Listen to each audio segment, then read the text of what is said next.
Hello and welcome to Prep Playbook 2015 Week 3 Football Preview. I'm Jim Rapier.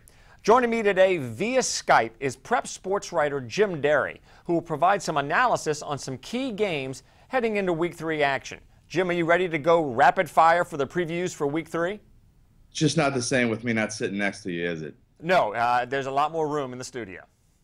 Thanks. Let's go. Okay.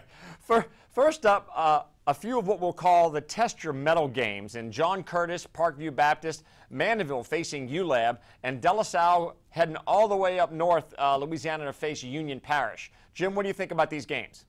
You know, John Curtis, Parkview, and Parkview Baptist, you know, they lost to Riverside. They're going to be itching to get back. They were near the top. They were number one, I believe, in their respective class, and Curtis has done what Curtis does, and you know that's going to be a great game. I'm really looking forward to seeing what happens with Mandeville and ULAB.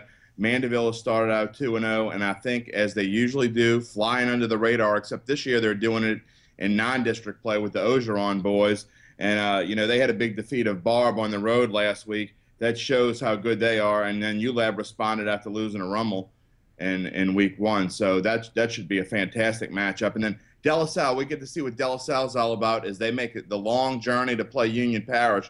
And, you know, Union Parish opened the season with a loss to Airline before coming back and defeating 1A power at Haynesville. And so what a fantastic test that's going to be for De La Salle. I'm excited to see how Coach Ryan Manali has got his boys and if they're ready to go. All right, Jim. Let's take a look at some of the exciting matchups in Carr versus Brother Martin and Bruce Jordan Swilling, of course. Errett and Destrehan, and Landry Walker is facing St. Augustine. Right off the bat, Carr and Brother Martin. It's just hard to fathom that Carr has a realistic chance of being 0-3. You know, and you talk about Brother Martin and Bruce Jordan Swilling. Wow, I mean, could a guy have two better performances than he's had?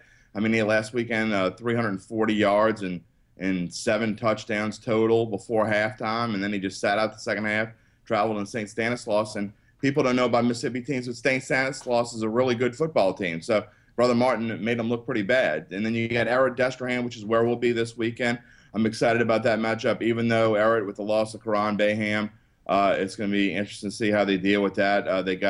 They have a few players who are going to take that position, one of them being an exciting freshman named Travis Mumphrey that I'm looking forward to seeing. So, and then Landry Walker and St. Aug. Landry Walker responded with the win to Carr this past week, and you know, St. Aug started out with 2 losses, so St. Aug's sort of in the same boat that Carr was in this past week. So let's see what happens there. That's going to be an exciting matchup. St. Aug's going to be in a little bit of desperation mode.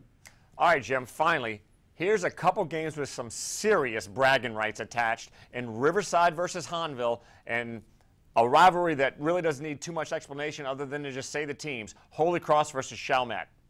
You know, Riverside and Hahnville will start off there, and right down the road from, well, not right down the road from Coach Salt, but it's a rivalry that I'm sure both of them will be fired up when they play each other this week. Hahnville comes in 2-0 after playing Woodlawn and Patterson. And, you know, Riverside righted the ship. They played a really tough Errett team, lost by a point, and was able to come back and win this past week. So I'm excited to see that one. But, you know, Holy Cross Chalmette, that's my old stomping grounds. I covered both of these teams for quite a while when I was in the St. Bernard Bureau. And, you know, it really, I don't want to say throw the records out the window because I hate that cliche, but when these two teams play, it really doesn't matter what their records are. There's going to be a big-time fight, even though they're not right down the street anymore. You know, Holy Cross has moved to the Tilly, but I tell you what, I guarantee you both of these teams are fired up and are ready to play that game.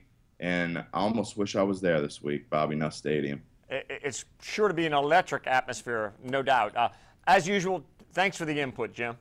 Glad to do it. We'll see you this weekend. You got it. And don't forget, you can follow all of Jim's work as well as all of our writers at highschoolsports.NOLA.com. For Jim Derry, I'm Jim Rapier. Thanks for clicking on us. We'll see you again soon.